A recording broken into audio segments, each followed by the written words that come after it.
ನಮಸ್ತೆ, ಸೌ kitchen YouTube ಚಾನಲ್ಗೆ ಸ್ವಾಗತ. ಬನ್ನಿ ಸ್ನೇಹಿತರೆ, ಇವತ್ತು ನಮಗೆ ಸಿಹಿ ತಿನ್ನಬೇಕು ಅಂದಿದ ತಕ್ಷಣ ನಾವು ಮಾಡ್ಕೋಬೋದಂತಹ ಈಸಿಯಾದಂತಹ ರೆಸಿಪಿ ಈ ರವೆ ಪಾಯಸ. ಇದನ್ನು ಇವಾಗ ಯಾವ ರೀತಿಯಾಗಿ ಮಾಡ್ಕೊಳ್ಳೋದಂತೇಳಿ ನೋಡೋಣ ಬನ್ನಿ. ತುಂಬಾ ಸಿಂಪಲ್ಲು ಮತ್ತು ಈಸಿ ಕೂಡ. ನಾನಿಲ್ಲಿ ಮೊದಲೇದಾಗಿ ಒಂದು 5 ಸ್ಪೂನಷ್ಟು ಕಡಲೆಬೇಳೆನ ನೆನೆ ಹಾಕ್ಕೊಂಡಿದ್ದೀನಿ. ಒಂದು ಅರ್ಧ ಗಂಟೆ ನೆನೆಸ್ಕೊಂಡ್ರೆ ಸಾಕು ಈ ಕಡಲೆಬೇಳೆನ. ಈ ಕಡಲೆಬೇಳೆನ ನಾನಿವಾಗ ಒಂದು ಪಾತ್ರೆಯಲ್ಲಿ ಹಾಕ್ಬಿಟ್ಟು ಬೇಯೋದಕ್ಕೆ ಇಟ್ಕೊಳ್ತಾ ಇದ್ದೀನಿ.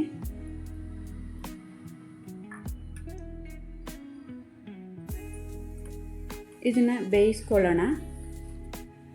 ಇನ್ನು ಸ್ವಲ್ಪ ಬೇಯಬೇಕು, ಇದು ಸ್ವಲ್ಪ ಬೇಯಿಸ್ಕೊಳ್ಳೋಣ. ನೆಕ್ಸ್ಟು ನಾನು ಸೈಡಲ್ಲಿ ಇಟ್ಕೊಂಡು ನೆಕ್ಸ್ಟ್ ಒಂದು ಬಾಣಲೆ ಇಟ್ಕೊಂಡಿದ್ದೀನಿ. ಬಾಣಲೆಗೆ ಬಂದ್ಬಿಟ್ಟು ನಾನಿಲ್ಲಿ 1.5 ಸ್ಪೂನಷ್ಟು ತುಪ್ಪ ಸೇರಿಸ್ಕೊಳ್ತಾ ಇದ್ದೀನಿ. ಇಲ್ಲಿ ಒಂದು 10 ಗೋಡಂಬಿನ ಸೇರಿಸ್ಕೊಳ್ತಾ ಇದ್ದೀನಿ ತುಪ್ಪಗೆ. ಉರಿ ಬಂದ್ಬಿಟ್ಟು ಕಮ್ಮಿ ಮಾಡಿಕೊಂಡು ಹುರ್ಕೊಳ್ಳೋಣ. ಬೇಗ ಸೀದೋಗ್ಬಿಡುತ್ತೆ ಹೈ ಫ್ಲೇಮ್ನ ಮಾಡಿಟ್ಕೊಂಡ್ರೆ. ಇದ್ರ ಜೊತೆಲಿ ನಾನಿಲ್ಲಿ 20 ದ್ರಾಕ್ಷಿ ಸೇರಿಸ್ಕೊಳ್ತಾ ಇದ್ದೀನಿ. ಅದನ್ನು ನೀಟಾಗಿ ಹುರ್ಕೊಳ್ಳೋಣ. ತುಂಬಾ ಸಿಂಪಲ್ಲು ಈ ರೆಸಿಪಿನ ಮಾಡ್ಕೊಳ್ಳೋದು. ಇಷ್ಟಾದರೆ ಸಾಕು. ಇವಾಗ ನಾನು ಇದನ್ನು 1 ಕಪ್ಗೆ ತೆಗೆದಿಟ್ಕೊಳ್ತೀನಿ. ನಮಗೆ ದೇವಸ್ಥಾನಗಳಲ್ಲೆಲ್ಲ ಈ ರೀತಿಯಾದಂಥ ಪ್ರಸಾದನ ನಾವು ತಿಂದಿರ್ತೀವಿ. ಅಷ್ಟೇ ರುಚಿಯಾಗಿ ನಾವು ಸುಲಭವಾಗಿ ಮನೆಯಲ್ಲಿ ಮಾಡ್ಕೋಬೋದು. ಇದ್ರ ಜೊತೆಲಿ ನಾನು ಸ್ವಲ್ಪ ತುಪ್ಪನೂ ಸಹ ತೆಗೆದಿಟ್ಕೊಳ್ತೀನಿ.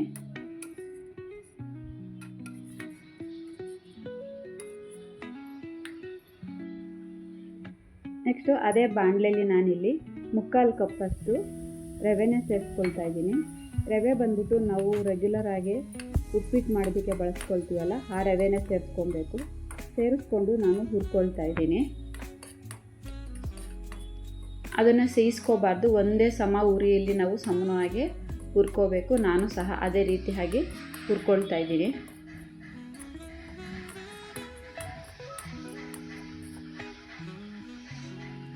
ನೋಡಿ, ಈ ರೀತಿಯಾಗಿ ಹುರ್ಕೊಂಡ್ರೆ ಸಾಕು. ಇದು ಆಗಿದೆ. ಇವಾಗ ನಾನು ಸೈಡಕ್ಕೂ ಇಟ್ಕೊಳ್ತೀನಿ ಕೂಲ್ ಆಗೋದಕ್ಕೆ.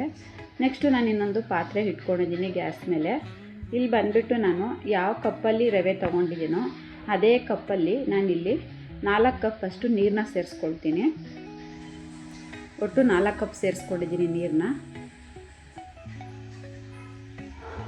ಗ್ಯಾಸ್ ಅಂಟಿಸ್ಕೊಂಡು ನಾನು ರವೆ ಯಾವ ಕಪ್ಪಲ್ಲಿ ತೊಗೊಂಡಿದ್ದೀನೋ ಅಳತೆಯಲ್ಲಿ ಅದೇ 1 ಕಪ್ಪಷ್ಟು ನಾನು ಬೆಲ್ಲ ಸೇರಿಸ್ಕೊಂಡು ಕರಗಿಸ್ಕೊಳ್ಳೋಣ. ಬೆಲ್ಲನ ಪಾಕ ಮಾಡ್ಕೊಳ್ಳೋದು ಬೇಡ, ಬೆಲ್ಲ ಕರಗಿಸ್ಕೊಂಡ್ರೆ ಸಾಕು. ನಾವು ಸಿಹಿ ತಿನ್ನಬೇಕು ಅಂದಿದ ತಕ್ಷಣವೇ ನಾವು ಇದನ್ನು ಮಾಡ್ಕೋಬೋದು. ಇವಾಗ ಬೆಲ್ಲ ಎಲ್ಲ ಕರಗಿದೆ. ಇದನ್ನು ಇವಾಗ ನಾವು ಮಡಿಗಟ್ಕೊಳ್ಳೋಣ.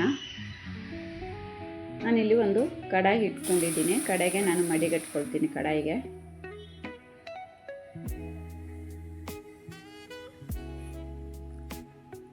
ನಾನು ಇಲ್ಲಿ ಫಸ್ಟು ಪಾಕ ಮಾಡ್ಕೊಳ್ಳೋದಕ್ಕೆ, ಪಾಕ ಅಂತ ಹೇಳಿದೆ, ಬೆಲ್ಲ ಕರಗಿಸ್ಕೊಳ್ಳೋದಕ್ಕೆ 4 ಬಟ್ಲಷ್ಟು ನೀರನ್ನ ಸೇರಿಸ್ಕೊಂಡಿದ್ದೀನಿ. ಮತ್ತು ನಾನಿಲ್ಲಿ ಕಡಲೆಬೇಳೆ ಬೇಯೋದಕ್ಕೆ ಇಟ್ಕೊಂಡಿದ್ದೆ, ಅದು ಬೆಂದಿದೆ. ಕಡಲೆಬೇಳೆ ಬೆಂದಿರೋದನ್ನ ನಾನು ನೀರು ಸಮೇತ ಸೇರಿಸ್ಕೊಳ್ತಾ ಇದ್ದೀನಿ. ಅದರಲ್ಲಿ 2 ಕಪ್ ಅಷ್ಟು ನೀರಿದೆ. ಅಲ್ಲಿಗೆ ಇದನ್ನು ಮಾಡ್ಕೊಳ್ಳೋದಕ್ಕೆ ಒಟ್ಟು ನನಗಿಲ್ಲಿ 6 ಕಪ್ಪು ನೀರನ್ನ ಬಳಸ್ಕೊಂಡಿದ್ದೀನಿ. ನಾನು ಯಾವೊಂದು ಕಪ್ಪಲ್ಲಿ ರವೆ ತೊಗೊಂಡಿದ್ದೀನೋ ಅದೇ 1 ಕಪ್ಪಲ್ಲಿ 6 ಕಪ್ಪಷ್ಟು ನೀರನ್ನ ಬಳಕೆ ಮಾಡ್ಕೊಂಡಿದ್ದೀನಿ.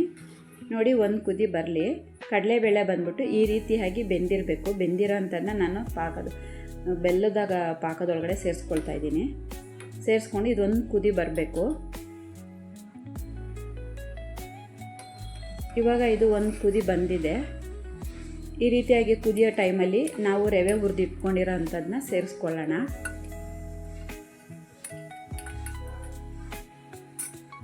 ಉರಿ ಬಂದ್ಬಿಟ್ಟು ಸ್ಲಿಮ್ ಮಾಡಿಕೊಂಡು ನಿಧಾನಕ್ಕೆ ಮಿಕ್ಸ್ ಮಾಡ್ಕೊಳ್ಳೋಣ.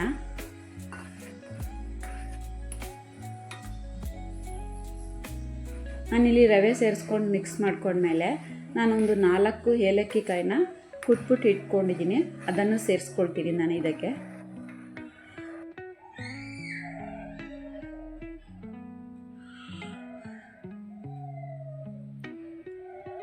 ಏಲಕ್ಕಿ ಕಾಯಿ ಹಾಕ್ಕೊಂಡು ಮಿಕ್ಸ್ ಮಾಡ್ಕೊಂಡ್ಮೇಲೆ ನಾನು ಏನು ಹುರಿದಿಟ್ಕೊಂಡಿದ್ದೀನೋ ಗೋಡಂಬಿ ದ್ರಾಕ್ಷಿ ಅದನ್ನು ಸೇರಿಸ್ಕೊಳ್ತೀನಿ. ಇವಾಗ ಸೇರಿಸ್ಕೊಂಡು ಮಿಕ್ಸ್ ಮಾಡ್ಕೊಳ್ಳೋಣ. ಮತ್ತು ನಾನು ಸ್ವಲ್ಪ ತುಪ್ಪ ಸಹ ಎತ್ತಿಟ್ಕೊಂಡಿದ್ದೆ ನೋಡಿ, ಅದ್ರ ಜೊತೆಯಲ್ಲೇ ತುಪ್ಪ ಎತ್ತಿಟ್ಕೊಂಡಿದ್ದೆ. ಅದನ್ನು ಸೇರಿಸ್ಕೊಂಡು ಮಿಕ್ಸ್ ಮಾಡ್ಕೊಳ್ಳೋಣ. ತುಂಬ ಸಿಂಪಲ್ಲು ಈ ರೆಸಿಪಿ ಮಾಡ್ಕೊಳ್ಳೋದು. ಯಾರಾದರೂ ಫಸ್ಟ್ ಟೈಮ್ ನನ್ನ ಚಾನಲ್ ನೋಡ್ತಿದ್ರೆ ನನ್ನ ಚಾನಲ್ ಸಬ್ಸ್ಕ್ರೈಬ್ ಮಾಡ್ಕೊಳ್ಳಿ. ನೋಡಿ, ರವೆ ಪಾಯಸ ರೆಡಿಯಾಗಿದೆ. ಒಂದು ಕುದಿ ಬಂದರೆ ಸಾಕು ನಾವು ಗೋಡಂಬಿ ದ್ರಾಕ್ಷಿ ಹಾಕಿದ್ಮೇಲೆ. ನೀವು ಸಿಹಿನ ನೋಡಿಕೊಂಡು ಬೇಕಾದ್ರೆ ಹೆಚ್ಚು ಸ್ವಲ್ಪ ಬೆಲ್ಲ ಸೇರಿಸ್ಕೋಬೋದು. ನಾವು ದೇವಸ್ಥಾನಗಳಲ್ಲೆಲ್ಲ ಈ ರೀತಿಯಾದಂಥ ಪ್ರಸಾದನ ಸೇವನೆ ಮಾಡಿರ್ತೀವಿ. ನಮ್ಮ ಮನೆಗಳಲ್ಲೇನಾದರೂ ಪೂಜೆ ಮಾಡಬೇಕಾದ್ರೆ ಈ ರೀತಿಯಾದ ಒಂದು ಪ್ರಸಾದ ಮಾಡ್ಕೋಬೇಕು ಅಂದಾಗ ನಾವು ಇದಕ್ಕೊಂದು ಸ್ವಲ್ಪ ಪಚ್ಚಕರ್ಪೂರ ಸೇರಿಸ್ಕೊಂಡ್ರೆ ಸಾಕು. ಬಿಸಿ ಬಿಸಿ ಆದ ರವೆ ಪಾಯಸ ರೆಡಿ ಆಗಿದೆ. ಈ ರೆಸಿಪಿ ನಿಮ್ಗೆ ಇಷ್ಟ ಆದರೆ ಒಂದು ಲೈಕ್ ಮಾಡಿ, ಶೇರ್ ಮಾಡಿ, ಹೇಗಿತ್ತು ಅಂತ ಕಮೆಂಟ್ ಮಾಡಿ. ಈ ಪಾಯಸದ ಜೊತೆಲಿ ನಾವು ಬೇಕಿದ್ರೆ ಸ್ವಲ್ಪ ಬೂಂದಿನ ಸೇರಿಸ್ಕೊಂಡು ತಿನ್ಬೋದು. ರುಚಿಯಂತೂ ತುಂಬಾ ಅದ್ಭುತವಾಗಿರುತ್ತೆ. ನೀವು ಒಂದ್ಸಲ ಈ ರೆಸಿಪಿನ ಟ್ರೈ ಮಾಡಿ ಸ್ನೇಹಿತರೆ. ತುಂಬಾ ಸಿಂಪಲ್ ಆದಂಥ ರೆಸಿಪಿ ಇದು. ಬೂಂದಿ ಸೇರಿಸ್ಕೊಂಡು ತಿಂತಿದ್ರೆ ರುಚಿ ಅಂತೂ ತುಂಬ ಅದ್ಭುತವಾಗಿರುತ್ತೆ. ಯಾರೆಲ್ಲ